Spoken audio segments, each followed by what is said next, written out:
예, 할렐루야. 오늘 4월 29일 목요일 날짜입니다. 오늘 본문 말씀 출애굽기 10장 21절에서 29절 말씀 함께 보도록 합니다.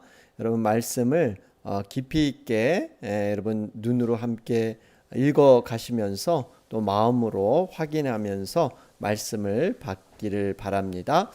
여호와께서 모세에게 이르시되 하늘을 향하여 내 손을 내밀어 애굽 땅 위에 흑암이 있게 하라. 곧 더듬을 만한 흑암이리라. 모세가 하늘을 향하여 손을 내밀매 캄캄한 흑암이 3일 동안 애굽 온 땅에 있어서 그동안은 사람들이 서로 볼 수 없으며 자기 처소에서 일어나는 자가 없으되 온 이스라엘 자손들이 거주하는 곳에는 빛이 있었더라. 바로가 모세를 불러서 이르되 너희는 가서 여호와를 섬기되 너희의 양과 소는 머물러 두고 너희 어린 것들은 너희와 함께 갈지니라. 모세가 이르되 왕이라도 우리 하나님 여호와께 드릴 제사와 번제물을 우리에게 주어야 하겠고 우리의 가축도 우리와 함께 가고 한 마리도 남길 수 없으니 이는 우리가 그 중에서 가져다가 우리 하나님 여호와를 섬길 것이며 또 우리가 거기에 이르기까지는 어떤 것으로 여호와를 섬길는지 알지 못함이니이다 하나 여호와께서 바로의 마음을 완악하게 하셨으므로 그들을 보내기를 기뻐하지 아니하고 바로가 모세에게 이르되 너는 나를 떠나가고 스스로 삼가 다시 내 얼굴을 보지 말라. 내가 내 얼굴을 보는 날에는 죽으리라. 모세가 이르되 당신이 말씀하신 대로 내가 다시는 당신의 얼굴을 보지 아니하리이다. 아멘. 출애굽기 10장 살펴보는 가운데 있죠. 어제의 말씀이었습니다. 10장 12절에서 20절 말씀 메뚜기 재앙에 대해서 말씀해 주고 있습니다. 메뚜기가 자연적인 현상으로는 남쪽이나 남서쪽에서 날아 들어와야 되는데 동쪽, 동풍을 타고 메뚜기가 이루 헤아릴 수 없는 그러한 양의 메뚜기가 애굽으로 들어오게 됩니다. 이것은 하나님께서 개입하셔서 초자연적인 역사를 통해 재앙으로 심판하시는 그러한 모습이다 하는 것을 알 수가 있었습니다. 이것은 전에도 없었고 후에도 없을 것이라 전무후무한 엄청난 재앙이었다라고 기록하고 있습니다. 이러한 일을 겪은 바로가 급히 부르게 되죠. 내가 너희 하나님 여호와를 너희에게 죄를 지었다. 여러분 이것이 형식적인 회개였죠. 왜냐하면 이번만 나의 죄를 용서하고 너희 하나님 여호와께 구하여 이 죽음만을 내게서 떠나게 하라. 너희의 하나님으로만 고백하고 있습니다. 자, 그러면서 이 죽음이라는 것 후에 장자 재앙이 10번째 재앙으로 오게 되는데 거기에 대한 복선을 얘기하고 있습니다. 하나님께서는 또 모세와 아론의 간절한 중보기도를 통해서 서풍을 불게 해서 메뚜기를 홍해 가운데 몰아 넣으십니다. 결국에는 이 메뚜기처럼 홍해에 다 몰살되는 것, 이것이 바로 애굽인들의 운명이다 하는 것을 또 복선을 통해서 말씀해 주고 있습니다. 자, 그러면서 오늘 9번째 재앙에 관해 설명해 주고 있습니다. 바로 흑암의 재앙입니다. 21절 말씀을 보니까 모세가 하늘을 향해서 손을 내밀어 애굽 땅 위에 흑암이 있게 하라. 그랬더니 모든 흑암이 그곳에 내리게 됩니다. 흑암이 애굽 땅에 모든 것이 이루어지는 기간이 22절에 보니까 3일 동안이라 그러죠. 손을 내밀매 캄캄한 흑암이 3일 동안 애굽 온 땅에 퍼지게 됩니다. 그런데 참 신기한 것은 구별되게 이 흑암이 오고 있다는 것이죠. 23절에 보니까 이스라엘 자손들이 거주하는 곳에는 빛이 있었더라. 여러분 이러한 모습을 보면서 정말 하나님 안에서의 능력, 특별히 하나님 안에서 있는 인생이 얼마나 복된가 하는 것을 알 수가 있습니다. 여러분, 분명히 구별되게 하나님은 재앙을 내리십니다. 흑암을 경험하게 한 애굽인들, 반면에 여전히 빛으로 생활하게 하는 이스라엘 백성들. 여러분, 세상도 우리가 어떻게 보면 겉으로는 잘 모르지만 분명히 믿음의 사람과 세상의 사람들은요, 이렇게 구별되어 있다는 것입니다. 빛의 자녀인 우리들과 세상의 어두움의 자녀인 세상의 사람들, 분명히 인생의 목적과 방향이 다르다는 것입니다. 빛 가운데 놓인 인생은요, 빛을 기준으로 살아가게 되는 것이죠. 어둠 가운데 놓인 인생은 어둠을 중심으로 살아가게 되어 있습니다. 여러분, 그 중심이 뭡니까? 바로 하나님의 존재를 인정하느냐, 안 인정하느냐, 무엇을 추구하느냐, 무슨 목적을 가지고 사느냐, 여기에 따라서 인생의 방향이 정반대로 나오게 되죠. 이 땅의 돈과 명예와 권력과 여러 가지 것들을 쫓게 되면 여러분, 그 인생의 지배를 받게 되어 있습니다. 여러분, 우리가 추구하고 쫓는 것, 목표를 삼는 것, 여러분, 여기에 따라서 분명히 인생의 양상이 달라지고 있다는 것입니다. 우리는 어찌하든지 빛의 자녀로서 여러분, 온전한 그러한 인생을 살아가는 것, 그것은 빛 대신 주님을 쫓아가는 것, 이거밖에 없다라는 것을 우리는 알 수가 있죠. 특별히 여러분, 빛이라는 것은 세 가지의 기능이 있습니다. 첫 번째가, 빛은 뭡니까? 밝혀주는 가이드 역할. 그러니까 사실 이 세상의 어두운 가운데 바른 길을 가려면요, 그 빛 대신 예수님을 통해서 바른 가이드를 받아야 합니다. 두 번째가 뭘까요? 빛은 온기가 있죠. 따뜻함이 있습니다. 그래서 빛을 쬐게 되면 몸이 훈훈해지는 것. 여러분, 이것은 진리 대신 그 예수님을 우리가 만나서 그분으로 인해서 늘 위로받고 소망받는 그러한 모습이죠. 세 번째는, 빛은 생명이 있습니다. 여러분, 생명이 존재하는 조건 중에 가장 중요한 것이 빛이죠. 빛이 없으면 여러분, 생명이 잉태되지 못합니다. 결국 예수님께서 나는 길이요 진리요 생명이니 나로 말미암지 않고는 아버지께 올 자가 없다 말씀하시죠.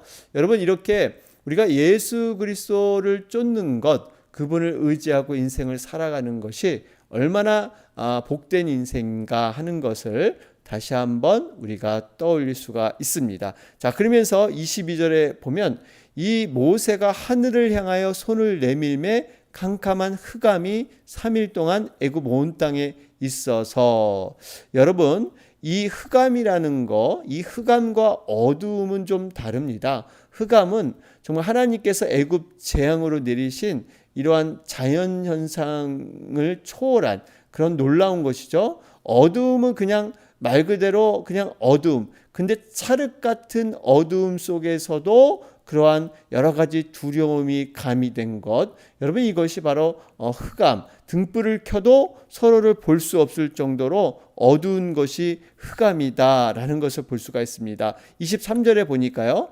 그동안은 사람들이 서로 볼 수 없으며 자기 처소에서 일어나는 자가 없으되, 여기 보세요. 자기 처소에서 일어나는 자가 없다.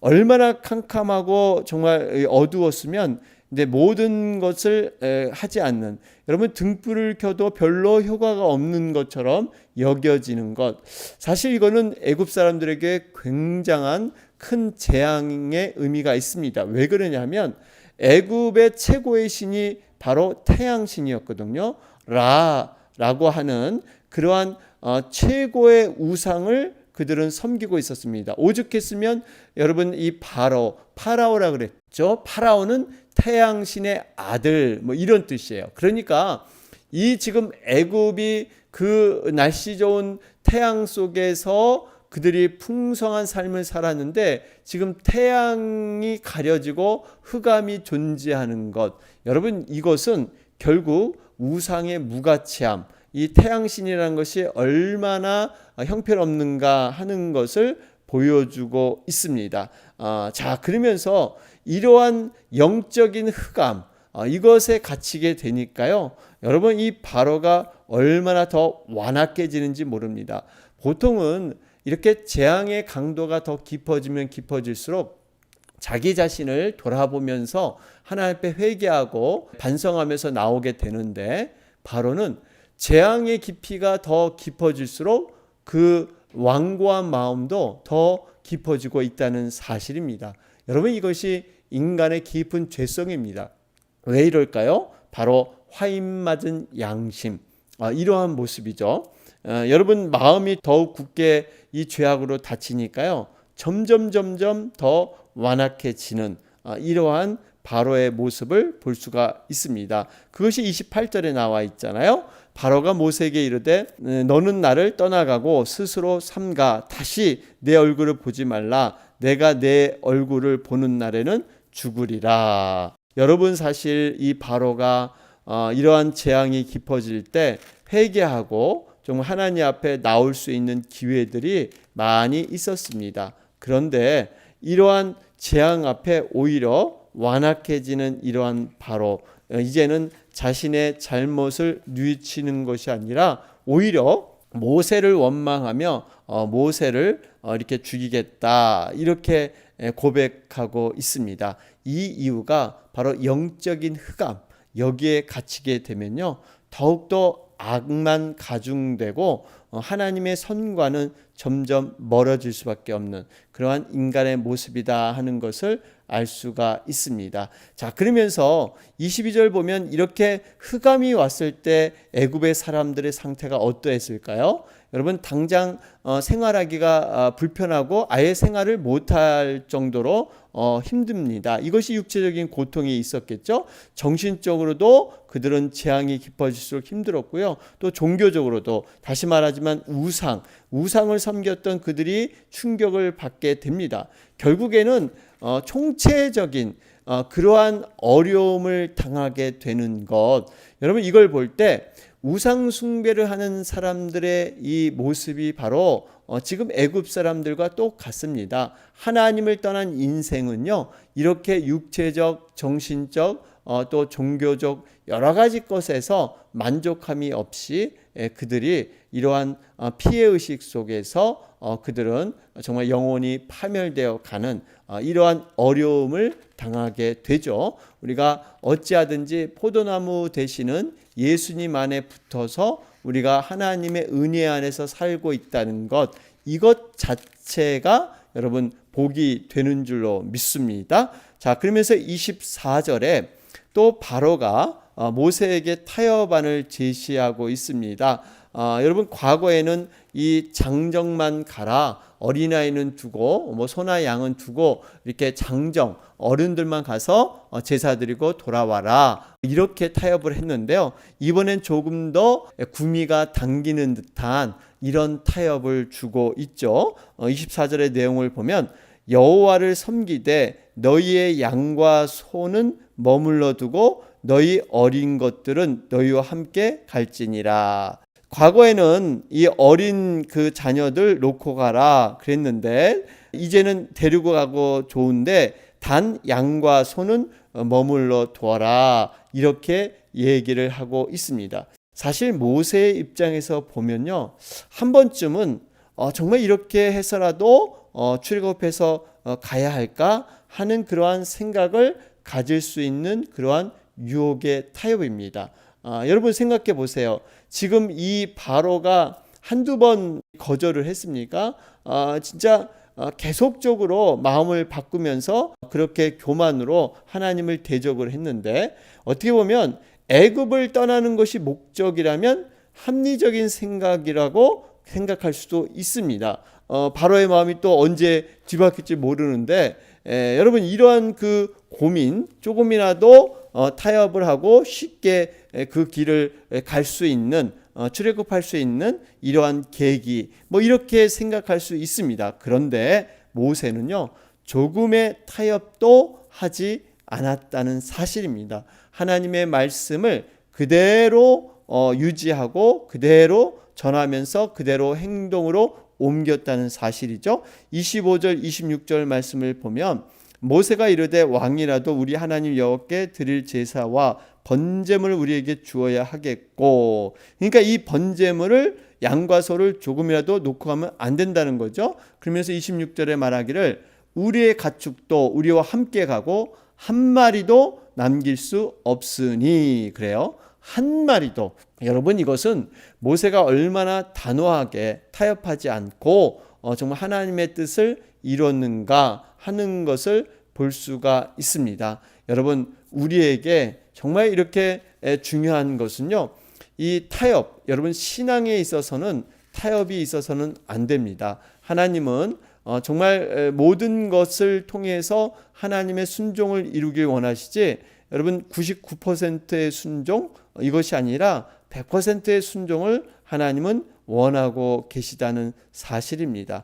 그렇기 때문에 우리가 이 타협이라는 것, 또 한 번쯤은 이룰 수 있는 이러한 여러 가지 인간적인 생각들, 여러 가지를 생각할 수 있는데, 여러분 이것이 결국 우리의 영혼을 망가뜨리고 교회 공동체를 무너뜨릴 수 있는 이런 중요한 계기가 된다라는 것을 생각할 때, 우리가 신앙에 있어서 믿음에 있어서 특별히 하나님의 몸된 교회가 거룩하고 온전한 하나님의 말씀 위에 세워지는 일에는 조금 더 우리가 타협하지 말아야 된다 하는 것도 생각해 보게 됩니다. 자, 그러면서 27절 말씀에 여호와께서 바로의 마음을 완악하게 하셨으므로 그를 보내기를 기뻐하지 아니하고, 또 바로의 마음이 또 변하면서 28절에 다시 내 얼굴을 보지 말라, 내가 내 얼굴을 보는 날에는 죽으리라. 여러분, 이제는 이 바로가 정말 이렇게 협박까지 하면서, 특별히 왜 이런 말을 모세에게 던지고 있을까요? 이유는 간단하죠. 이 모든 상황들이 바로 자신이 잘못해서 또 하나님 앞에 회개하고 돌이켜야 되는데, 그러한 잘못에 대해서 생각지 않고 이 모든 탓은 바로 모세 때문이다 라는 생각 때문에 모세에 대해서 분노가 일어난 것입니다. 여러분, 이 지금 당하는 모든 고통들을 생각할 때 이 자기 자신의 죄악 때문에 생겼다고 여기면서 하나님 앞에 돌아와야 될 바로가요, 오히려 모세를 탓하면서 모세에게 분노를 고하는 이 모습, 여러분 이걸 볼 때 인간의 죄성의 가장 처음이 어딘가, 바로 책임 전가입니다. 아담과 하와 죄를 졌을 때 처음 한 것이 책임 전가죠. 바로 하나님이 만들어준 이 여자 때문에 내가 죄를 졌습니다. 여러분, 하와는 바로 뱀 때문에 내가 죄를 지게 되었습니다 하는 책임 전가, 다른 사람으로 모든 것을 돌리는 것, 여러분 이것은 결코 하나님께서 바람직하게 여기는 것이 아니다 하는 것을 보면서 자기 자신에게 적용했을 때 여러분 거기서 오는 유익은 굉장히 크죠. 하나님 앞에 정말 불순물적인 이러한 것들이 다 제거되고 하나님을 다시 깊이 만날 수 있는 이러한 기회가 되는 것이죠. 그래서 회개를 통해서 하나님께서 새로운 영으로 부어주셔서 새롭게 할 수 있는 기회인데, 그 기회를 자꾸 남에게 돌리고 자기 자신은 그런 죄와는 상관없는, 허물과는 상관없는 존재로 여기는 것, 여러분 이것이 굉장히 위험한 모습이다라는 것을 바로를 통해서 깨닫게 됩니다. 자, 우리 오늘 말씀을 정리하면서 분명한 것은요, 우리가 살아가는 이 세상은 분명히 갈수록 험하고 악해질 것입니다. 그래서 말세지말이다라는 말을 하는데요, 여러분 우리 자녀들이 살아가는 날들도 만만치 않을 것입니다. 그런데 누구에게나 이런 그 인생 가운데 삶의 골든 타임이라는 것이 있죠. 여러분, 우리가 위험한 사고와 질병 가운데 살려내려는 그런 적기, 아주 그 필요한 시간들이 있습니다. 여러분, 그 시간대에 그렇게 어떤 조치를 취하지 않으면 여러분 나중에는 소용이 없는 경우가 많이 있습니다. 이것이 어쩌면 육신의 생명을 유지하는 그러한 비결이기도 한데요, 이것이 영적으로도 적용이 그대로 됩니다. 여러분, 우리가 영적으로 삶의 골든타임이 있듯이 영적인 골든타임이 있다는 것입니다. 우리가 막연히 미루고 연기하는 것, 이것이 좋은 것이 아니라 정말 하나님께서 주시는 그 은혜의 때, 구원의 날, 정말 하나님께서 성령님을 통해서 민감하게 자꾸 자극을 주고 도전을 주는 이러한 기회 때 우리가 정말 순종하면서 반응하는 것, 여러분 이것이 골든타임을 살리는 길이 되는 줄로 믿습니다. 그래서 어찌하든지 우리가 영적인 체질, 이러한 그 믿음의 체질, 이러한 것들을 개선해 나가야 합니다. 여러분 암세포는요 저온에서 활발하게 증식한다 그러죠. 몸이 따뜻하면요 암세포가 이렇게 활동을 못한다고 합니다. 그래서 참 신기한 것은 심장암은 없습니다. 심장에는 항상 피가 끓고 이 심장이 박동하며 움직이니까 그곳에는 암이 자리 잡지를 못한다는 거예요. 이 의미는 우리의 몸이 식어버리면 이러한 안 좋은 그런 암세포가 생기는 것처럼 우리의 신앙도 마찬가지입니다. 우리의 신앙이 항상 뜨겁고 움직이고 역동적이고 이렇게 신앙을 유지해야 되는데 신앙이 식어버리면 미지근하게 정말 뜨거운 것도 아니고 정말 차가운 것도 아닌 이러한 신앙, 여러분 여기에서 문제가 시작이 되죠. 그렇기 때문에 우리가 늘 은혜와 정말 하나님의 영감의 말씀, 이것을 도전받고 자극받고 내가 움직이는 신앙이 되어야 됩니다. 끊임없이 주님을 만나려고 하고 주님의 그 인도함 가운데 우리가 서려고 하는 것, 여러분 이러한 움직임 속에는 여러분 이렇게 사단이 침범하지 못하는, 그렇기 때문에 우리는 계속 믿음의 동사, 이 역할을 우리는 해야 된다 하는 것도 보게 됩니다. 자, 오늘 말씀 정리해 보면 하나님께서 흑암 가운데 빛을 주시는 새 창조의 하나님, 여러분 빛 대신 우리 주님을 다시 한번 묵상하면서 세상은 어떻게 보면 이 흑암과 같고 어둠의 세상들, 우리가 어떻게 이 세상을 온전히 살아갈 것인가, 빛 대신 주님을 붙잡아야 될 줄로 믿습니다. 오늘 목요일 날짜입니다. 오늘은 영혼들을 위해서 집중 중보기도 하는 날입니다. 우리 주변에서 정말 예수님을 몰라 방황하는 영혼들, 죽어가는 영혼들, 또 여러 가지 상처받은 영혼들 위해서 우리 간절히 이름을 기억하면서 그분들의 상황을 생각하면서 간절히 중보에 올리도록 하겠습니다. 계속해서 또 치료받고 계시는 분들, 또 육신의 회복을 위해서 여러분들 간절히 기도해 주시기 바랍니다. 다 같이 기도드리겠습니다.